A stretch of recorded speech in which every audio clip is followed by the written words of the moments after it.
जय श्री कृष्णा। राधे राधे मेरे प्यारे भक्तजनों, आज आप सुनेंगे चैत्र मास में गणेश संकष्टी चतुर्थी व्रत कथा। आज सुने गणेश चतुर्थी व्रत कथा और बुधवार का दिन विनायक गणेश भगवान की कथा भी सुने। श्री गणेश चतुर्थी व्रत की पौराणिक कथा का अनुसार एक बार भगवान शिव और माता पार्वती नर्मदा नदी के किनारे बैठे थे। वहाँ माता पार्वती ने भगवान शिव से समय व्यतीत करने के लिए चौपार खेलने को कहा।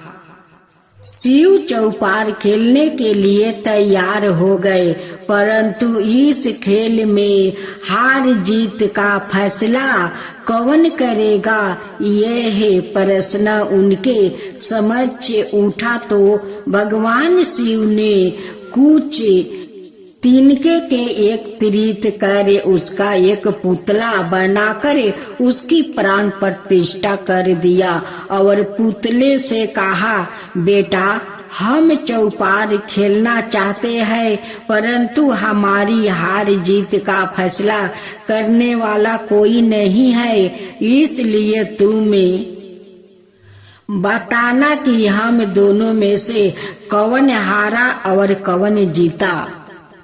उसके बाद भगवान शिव और माता पार्वती का चौपार खेल शुरू हो गया। यहाँ खेल 3 बार खेल गया और संयोग से तीनों बार माता पार्वती ही जीत गई। खेल समाप्त होने के बाद बालक से हार जीत का फैसला करने के लिए कहा गया, तो उस बालक ने महादेव को विजयी बताया। यह सुनकर माता पार्वती तो क्रोधित हो गई और क्रोध में उन्होंने बालक को लंगड़ा होने की कीचड़ में पड़े रहने का श्राप दे दिया। बालक ने माता पार्वती से माफी मांगी और कहा कि यह मुझसे अज्ञानतावश ऐसा हुआ है, मैंने किसी दोष भाव में ऐसा नहीं किया। बालक द्वारा क्षमा मांगने पर माता ने कहा, यह गणेश पूजन के लिए नाग कन्या आएगी, उन्हीं के कहे अनुसार तुम गणेश व्रत करो, ऐसा करने से तुम मुझे प्राप्त करोगे। यह कहकर माता पार्वती शिव के साथ कैलाश पर्वत पर चली गई। 1 बरस के बाद उस स्थान पर नाग कन्या आई। तब नाग कन्याओं से श्री गणेश के व्रत की विधि मालूम करने पर उस बालक ने 21 दिन लगातार गणेश जी का व्रत किया। उसकी श्रद्धा से गणेश जी प्रसन्न हुए। उन्होंने बालक को मनोवांछित फल मांगने के लिए कहा। उस पर उस बालक ने कहा, हे विनायक, मुझ में इतनी शक्ति दीजिए कि मैं अपने पैरों से चलकर अपने माता पिता के साथ कैलाश पर्वत पर पहुंच सकूं और वो यह देख प्रसन्न हो जाए।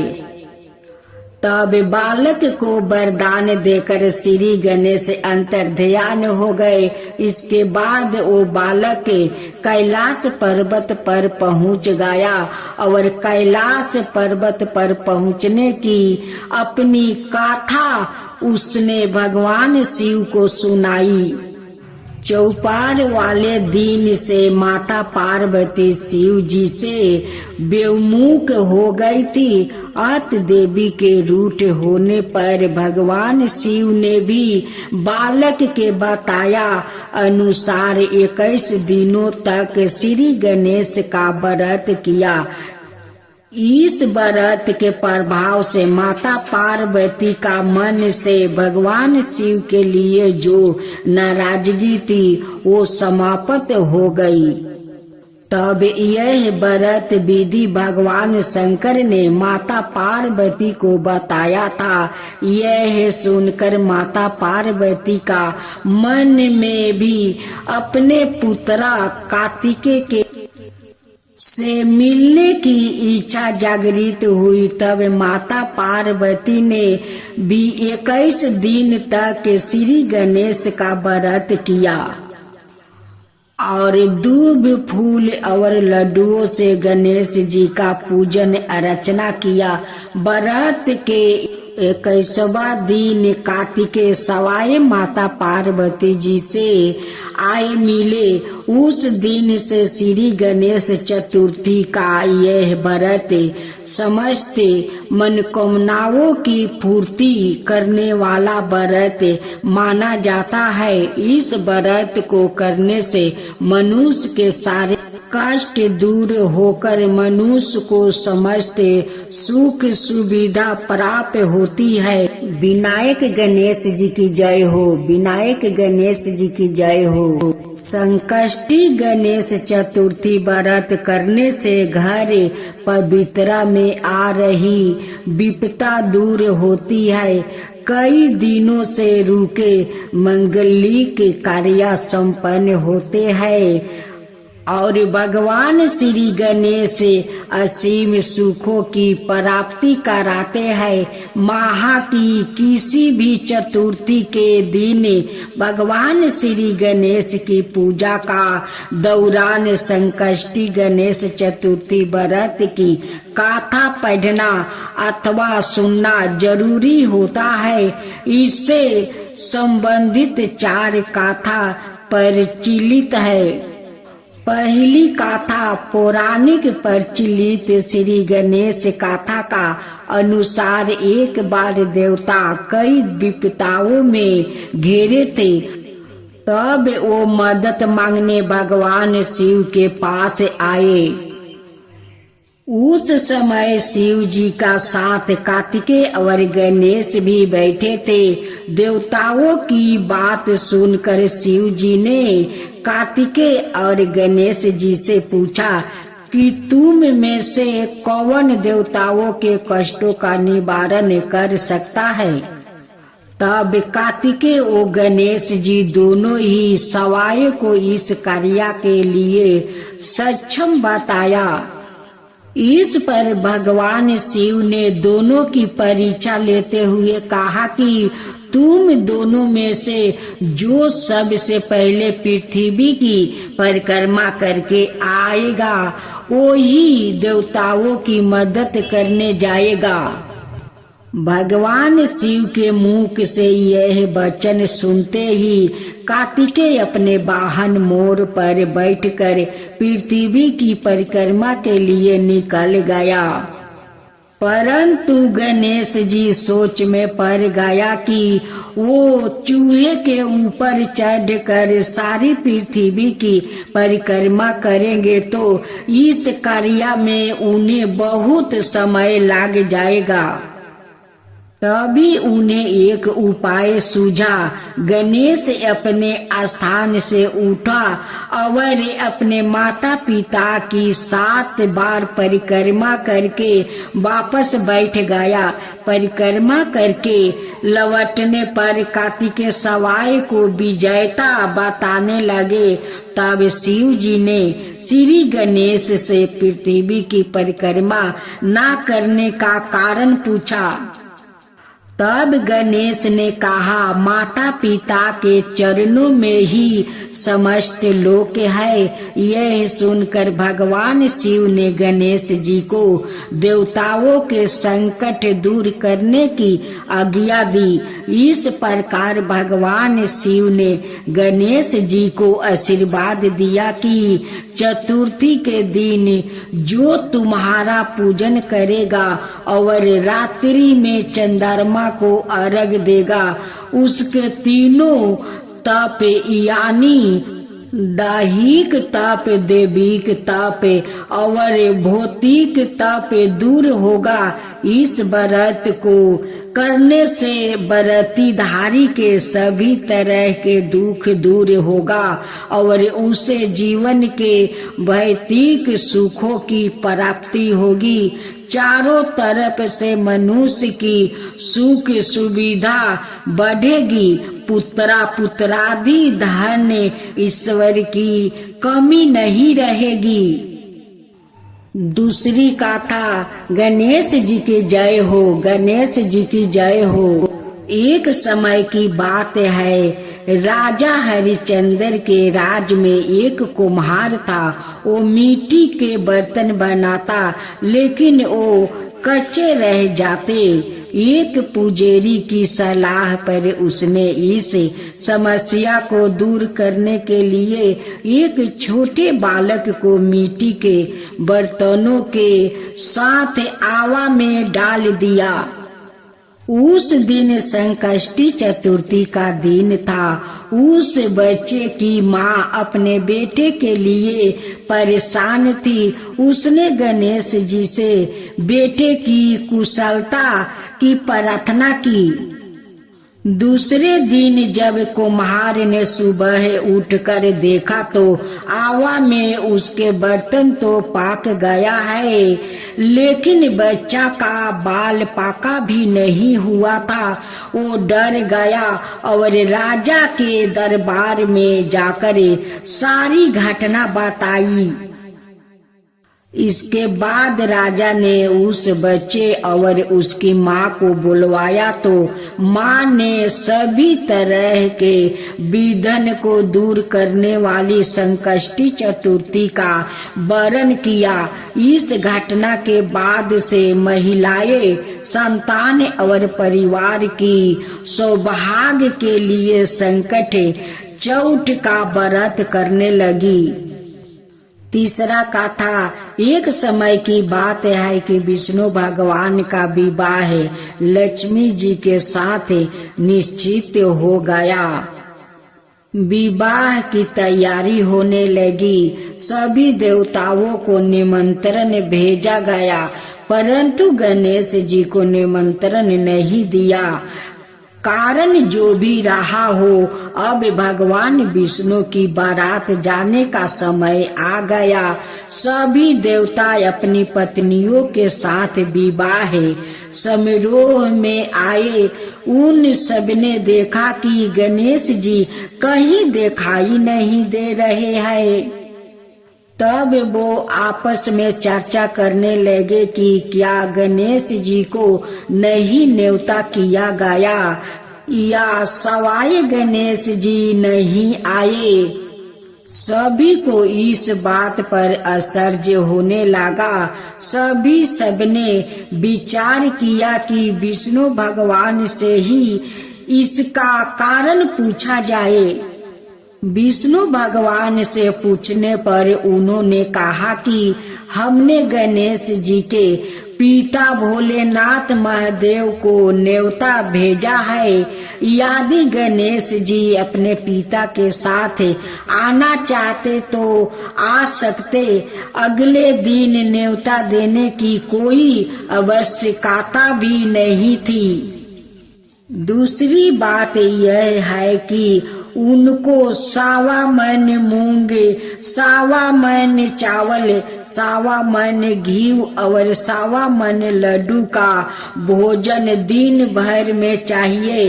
यदि गणेश जी नहीं आएंगे तो कोई बात नहीं, दूसरे का घर जाकर इतना सारा खाना पीना अच्छा भी नहीं लगता।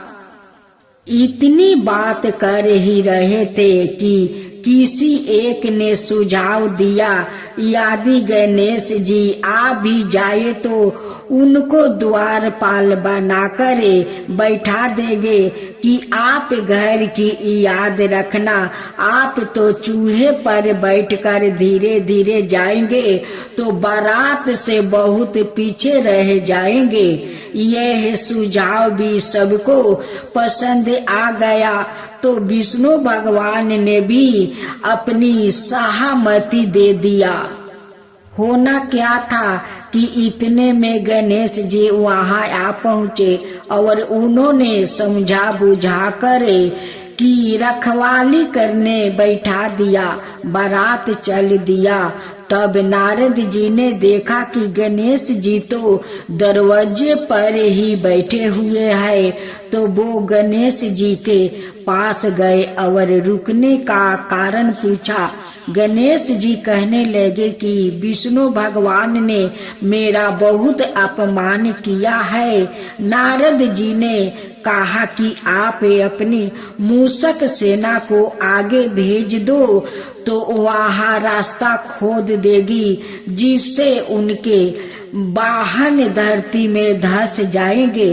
तब आपको सम्मान पूर्वक बोलाना पड़ेगा। अब तो गणेश जी ने अपनी मूषक सेना जल्दी से आगे भेज दिया और सेना ने जमीन पोली कर दिया। जब बारात वहां से निकली तो रथों के पहिया धरती में धंस गया। लाख कोशिश करे परंतु पहिया नहीं निकले। सभी ने अपने अपने उपाय किया परंतु पहिया तो नहीं निकले। बलिक जगह जगह से टूट गया। किसी की समझ में नहीं आ रहा था कि अब क्या किया जाए। तब तो नारद जी ने कहा, आप लोग ने गणेश जी का अपमान करके अच्छा नहीं किया है। यदि उन्हें मना कर लाया जाए तो आपका कार्य सिद्ध हो सकता है और यह संकट टल सकता है। शंकर भगवान ने अपने दूत नंदी को भेजा और वो गणेश जी को लेकर आए। गणेश जी का आदर सम्मान के साथ पूजन किया। तब कहीं रथ के पहिया निकले। अब रथ का पहिया निकल को गया परंतु वो टूट फूट गया। तो उन्हों सुधारे कवन। पास का खेत में किसान काम कर रहा था, उसे बुलाया गया। किसान अपना कार्य करने के पहले श्री गणेशाय नमः कहकर गणेश जी की वंदना मन ही मन करने लगा। देखते ही देखते किसान ने सभी पहिया को ठीक कर दिया। तब किसान कहने लगा कि हे देवताओं, आपने सर्वप्रथम गणेश जी को नहीं मनाया होगा और ना ही उनकी पूजा की होगी, इसलिए तो आपके साथ यह संकट आया है। हम तो मूर्ख अज्ञानी है, फिर भी पहले गणेश जी को पूजते हैं, उनका ध्यान करते हैं। आप लोग तो देवगण है, फिर भी आप गणेश जी को कैसे भूल गए। अब आप लोग भगवान श्री गणेश जी की जय बोल कर जय तो आपके सब काम बन जाएगा और कोई संकट भी नहीं आएगा। ऐसा कहते हुए बारात वहां से चल दिया और विष्णु भगवान का लक्ष्मी जी के साथ विवाह संपन्न करवा के सभी सकुशल घर लौट आए। जय गणेश जय गणेश जय गणेश देवा, माता जानकी पार्वती पिता महादेवा। जय गणेश जय गणेश जय गणेश देवा, एक दांत दयावंत चार भुजी धारी, मस्तक के सिंदूर सोहे मूस की सवारी। जय गणेश जय गणेश जय गणेश देवा, माता जानकी पार्वती पिता महादेवा। अंधन को आँख देते, कोढ़ियन को काया, बाजिन को पुत्र देते, निर्धन को माया। जय गणेश जय गणेश जय गणेश देवा, माता जानकी पार्वती पिता महादेवा। हार चढ़े फूल चढ़े और चढ़े मेवा, लड्डुअन का भोग लगे संत करे सेवा। जय गणेश जय गणेश जय गणेश देवा, दीनन की लाज रखो शुभ सुतिवारी। कमना का पूरा करो जग बलिहारी।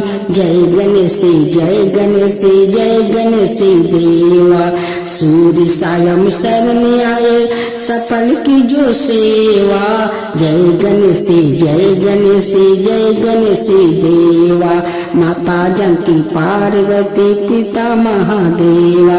जय गणेश जय गणेश जय गणेश देवा, माता जानकी पार्वती पिता महादेवा।